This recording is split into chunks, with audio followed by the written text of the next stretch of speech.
My name is Elena. I am an English teacher. I love my job, but something is wrong. My students do not speak English. They read, they write, but when they try to talk, they stop. They look scared. They say, "I don't know how." Every day I see the same problem.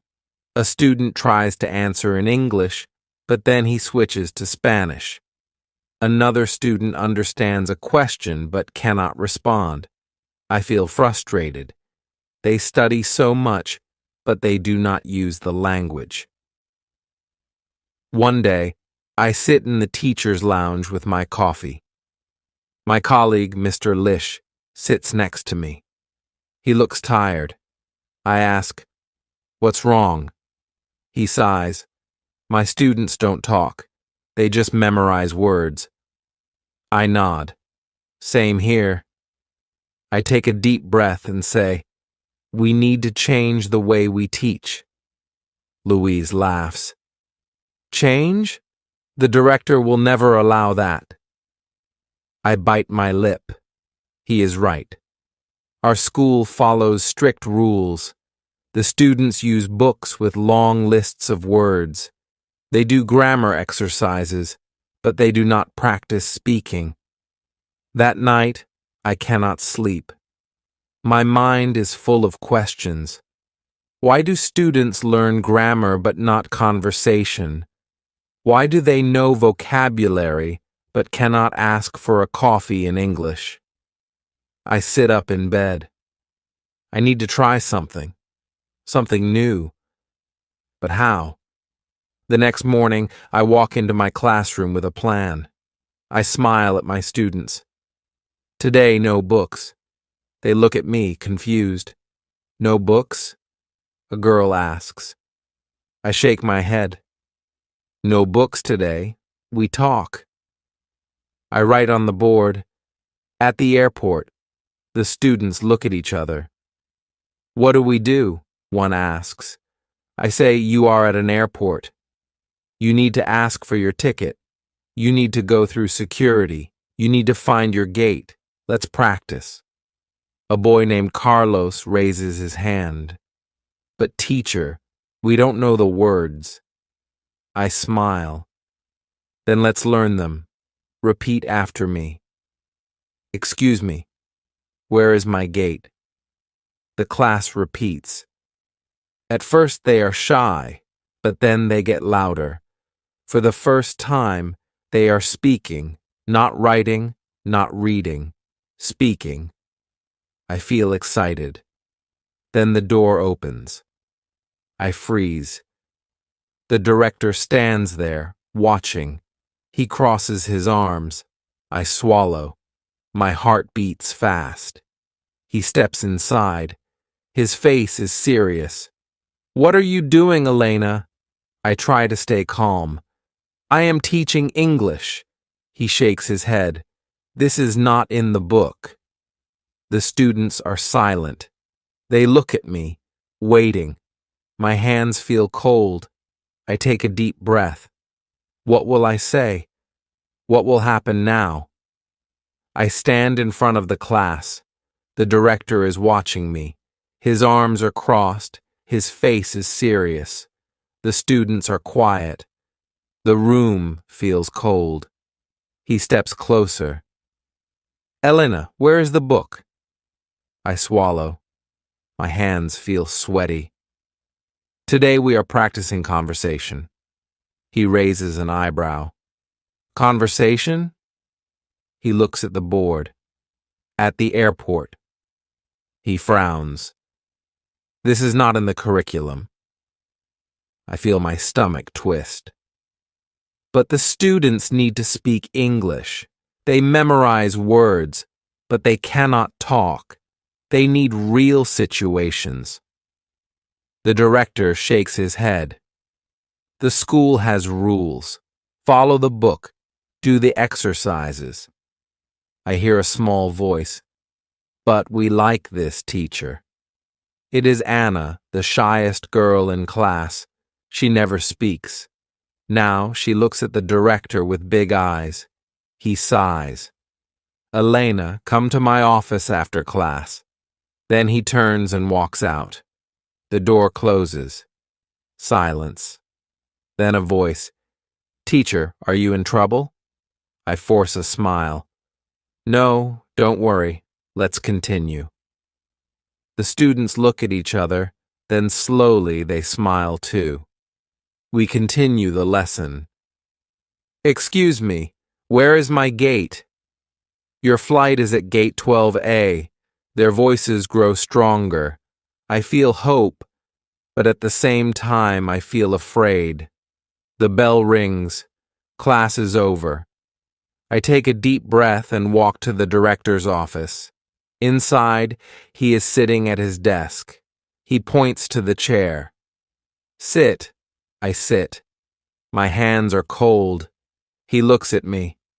Elena, I understand your passion, but this school has rules. We use books. We follow the program. I nod, but inside I want to scream, but the books don't help them speak. He sighs. That is not your decision. You must teach the way we tell you. I look at him. My heart beats fast.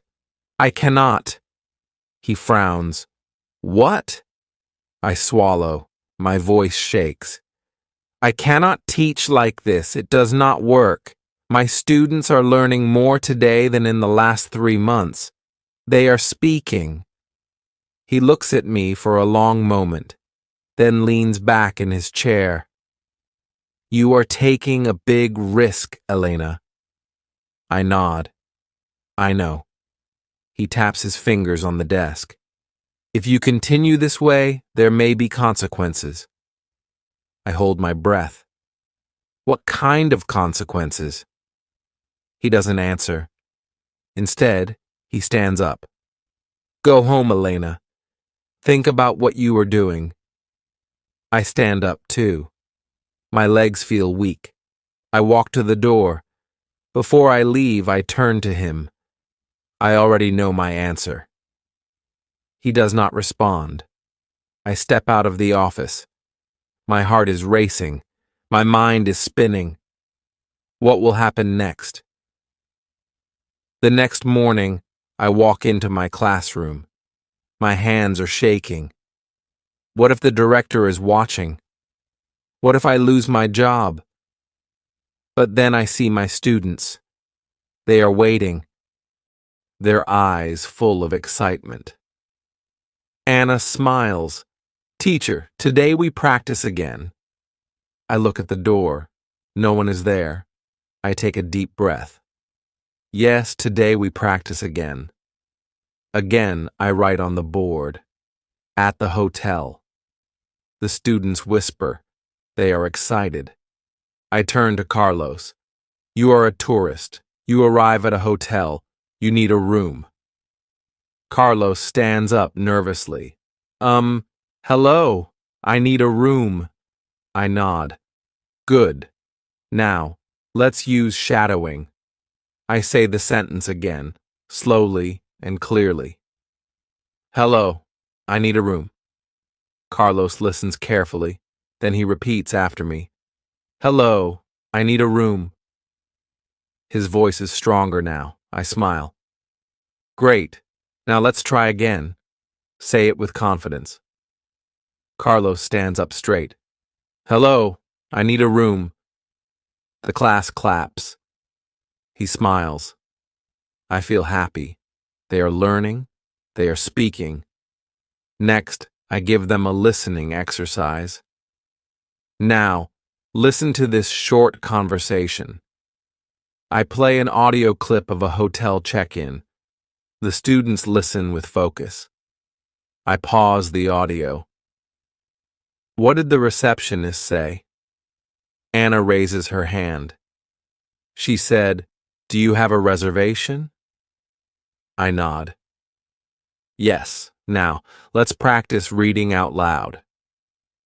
I hand them a short dialogue. 2 students stand up. They read the lines. Their voices are shaky at first, but with each sentence, they become more confident. Then, we move to immersion. I point to the door. From now on, only English. You are in a hotel, no Spanish. The students look at each other. Some look nervous, but then Anna smiles. Okay, teacher. She turns to Carlos. Hello? Do you have a reservation? Carlos hesitates, then takes a deep breath. Yes, for 3 nights. The class claps. I feel a rush of excitement. They are really speaking English. But then the door opens. I freeze. It is not the director. It is Louise, my colleague. He looks around, frowning. Elena, what are you doing? I swallow. Teaching English. He steps closer. You are not using the book. I cross my arms. No, I'm not. He looks at the students. They are watching us, waiting. Then he shakes his head. You are brave, Elena, but this is dangerous. I lower my voice. They are learning, Louise. Look at them. Louise scans the classroom. The students are excited. They want to talk. They are not afraid anymore. He sighs, then does something unexpected. He steps forward and says, Okay, let me try. The class gasps. I blink. What? He smiles. I want to see if your method works. He turns to Carlos. I am the hotel receptionist. Good evening, sir. How can I help you? Carlos's eyes widen. Then he takes a deep breath. Hello, I need a room. Louise nods. For how many nights? Carlos looks at me. I whisper, 3 nights. Carlos turns back. For 3 nights? Louise grins. Very good. The students cheer. I feel my heart race. Louise is helping me. Maybe I'm not alone. But then the classroom door opens again. This time, it is the director. He stands there, looking at Louise, then at me, then at the students. No one moves. He steps inside, looks at the board, and reads the words, at the hotel. Then he looks at the students. What is this? Silence. Then Anna, shy Anna, raises her hand. She stands up. Her voice is small but clear. This is English, sir. The room is frozen. The director's face does not change. He looks at me. Come to my office. Now. My stomach drops. What will happen now? I gather my things. I feel a hand on my arm. It is Anna. Teacher, she says, I want to learn like this. Please don't stop. I smile, but inside I feel scared. I walk to the director's office. My heart is pounding. We enter. He sits at his desk, his fingers tapping the table slowly. Elena, I told you to follow the book. His voice is calm, but I can feel the tension. I take a deep breath. Sir, the book is not enough. The students need to speak English. They need real situations. He leans back. And you think your way is better?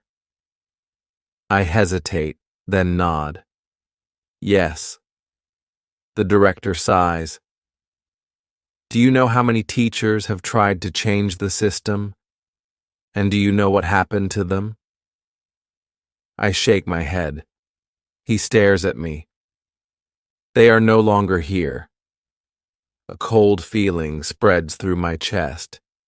Is he saying I will lose my job? Before I can speak, there is a knock at the door. The director frowns. Come in. The door opens, and to my shock, Louise walks in. He looks serious. Sir, I need to say something. The director raises an eyebrow. Louise, this is a private meeting.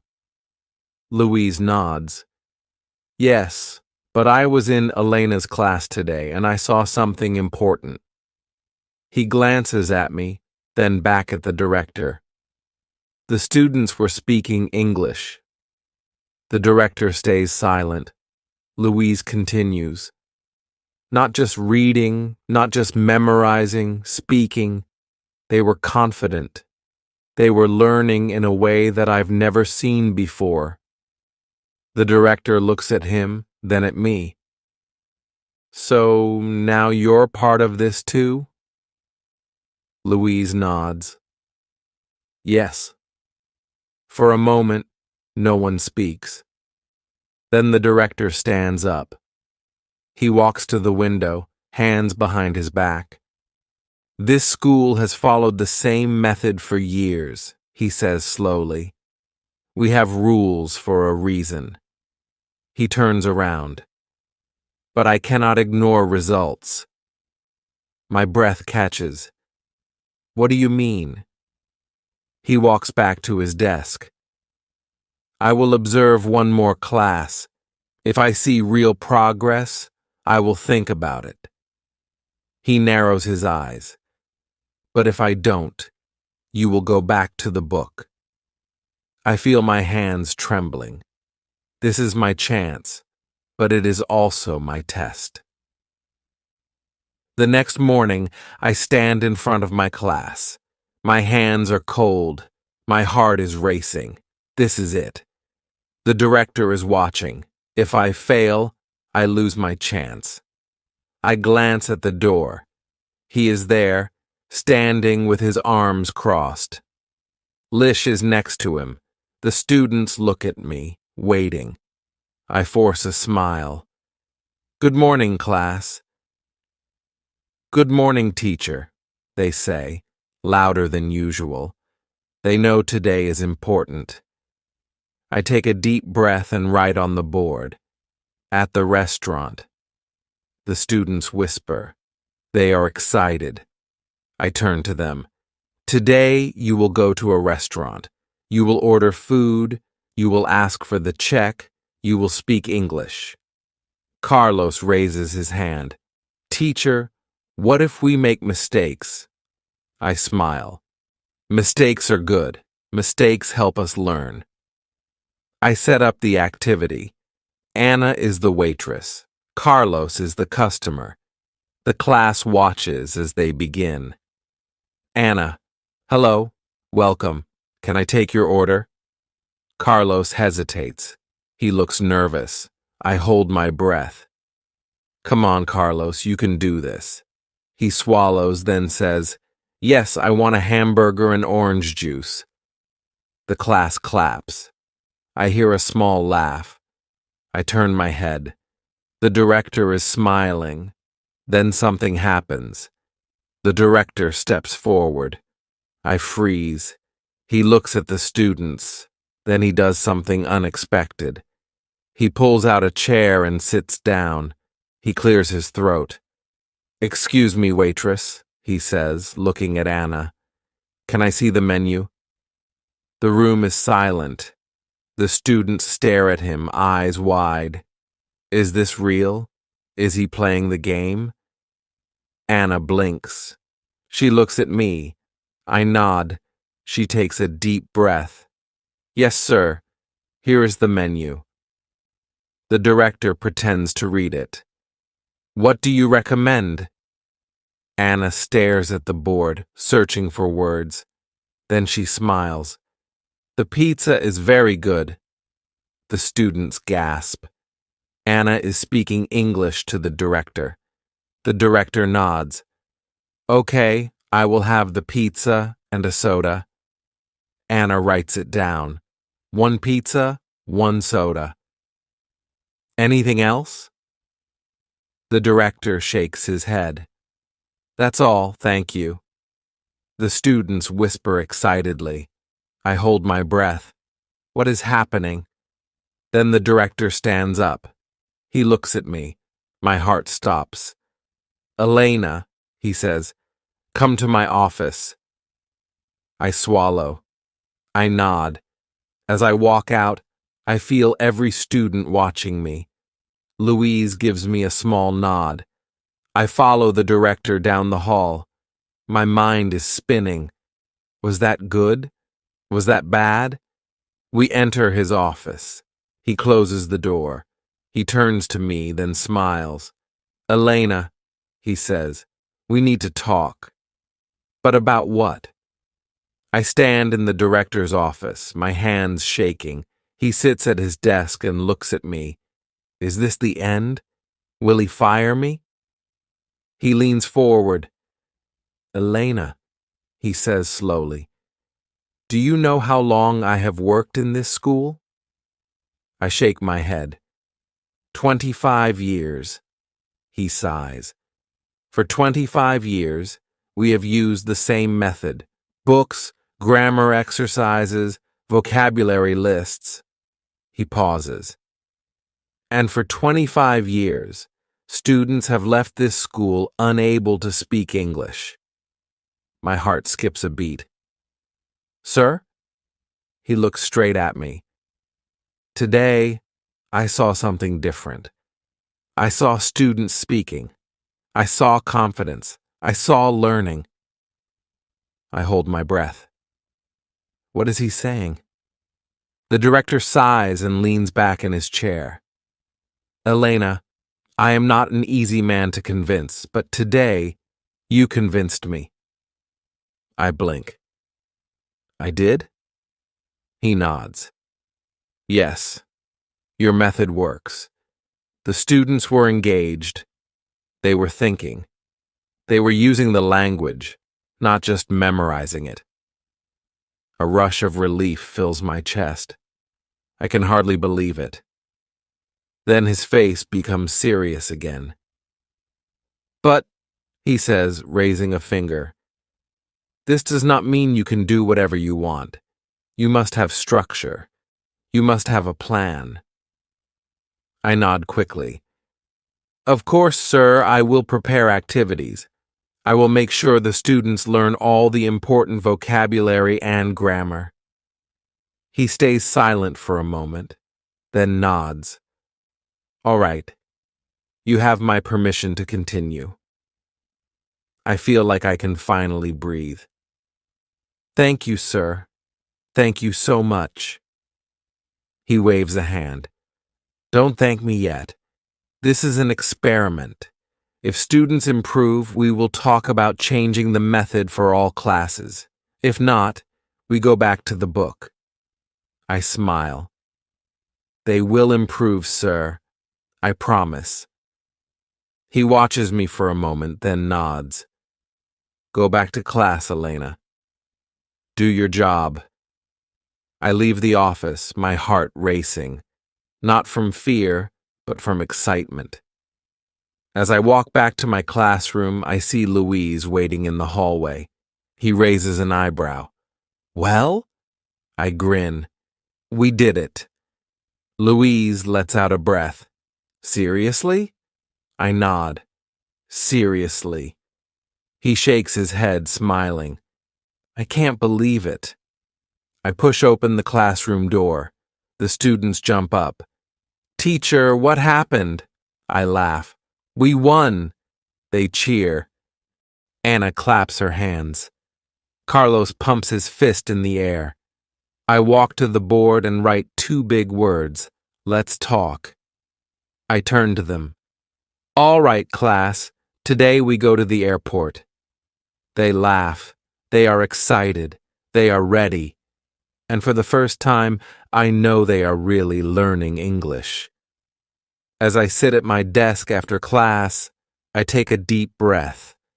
Today was a victory, but it was not just my victory. It was theirs. I think about Anna, who was too shy to speak, but ordered food in English today. I think about Carlos, who once said, "I don't know how," but now speaks with confidence. I think about Elle, who doubted me at first, but became my biggest supporter. And then I think about myself.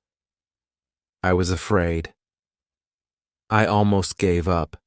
I almost followed the rules, even when I knew they were wrong.